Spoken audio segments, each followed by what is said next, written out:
Good morning, everybody. Okay, much better. So after a good session by Walter, so he's already spoken about everything technical which is about quality. So I'm not going to talk anything technical on quality.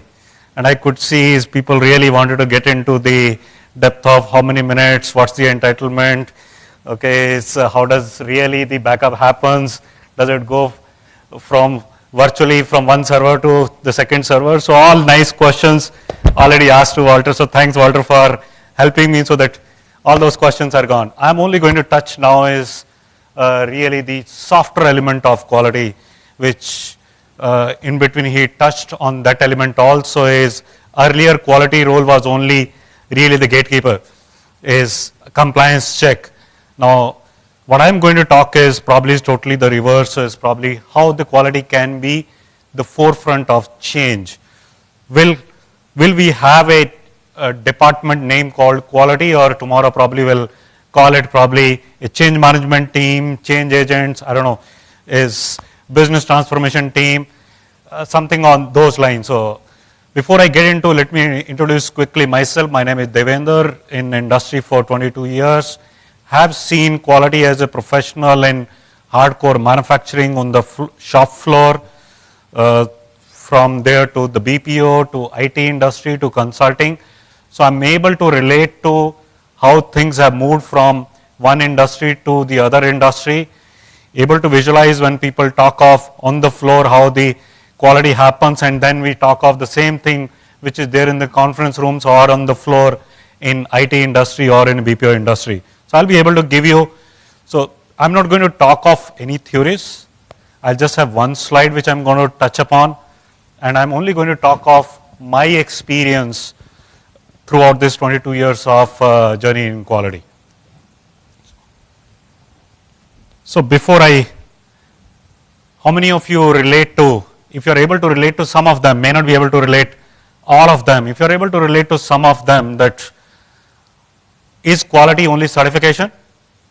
Is it probably the quality manager's job to get that ISO, CMM, CMMI? As a delivery manager, it doesn't matter to me.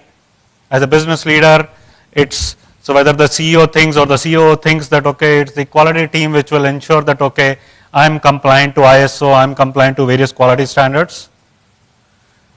Do we really discuss quality as an agenda in boardroom? Is it important at that level, or it's only the top line and the bottom line which really matters? So if any of these questions you can relate to, then definitely is you'll be able to relate to what experience I'm going to share. Otherwise, you will have to really excuse me for speaking for another at least 10 minutes before I get into the Q&A.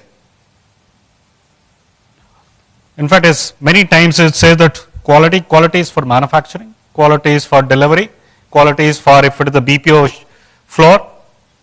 As HR, why do I need to have quality? As finance, why do I need to have quality?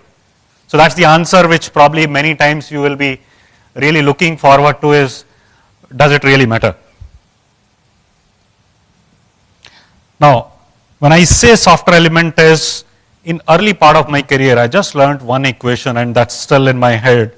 Probably is, I think in 2000, so almost 16 years back, I learned this equation in one of the conferences like this, and that was probably stuck with me for 16 years. And every time I have a discussion on culture, that equation comes to me, is Q into A is equal to E. Q stands for all great quality processes which you can have. Really the process design, definition, element of it. E is nothing but effectiveness, results, outcomes which all of us are looking through this whole processes. Now there's one element which can be anywhere between 0 to, I don't know, infinite. If it is 0, you know what will be E, results. So A stands for acceptance. That's where is really the people element comes into picture. And if we ignore, if we say I have a great process, people should follow that process, and I just go by that, we are probably wrong. We may get some results by pushing them to the wall, okay, maybe pushing them through HR, maybe pushing them through their bosses, but the results won't be sustainable. If we really want to make a culture, the results have to be sustainable, the systems have to be sustainable. So I'm really going to focus on that A element. One thing, so I'm with Wipro now for 14 years. So in my induction, when I got inducted to Wipro, so I learned this equation also is quality like integrity is non-negotiable. You can do whatever crime you want to do. You can make mistakes, acceptable. But if you want to compromise on quality, not acceptable. So that's very clear as far as in Wipro as a culture is concerned.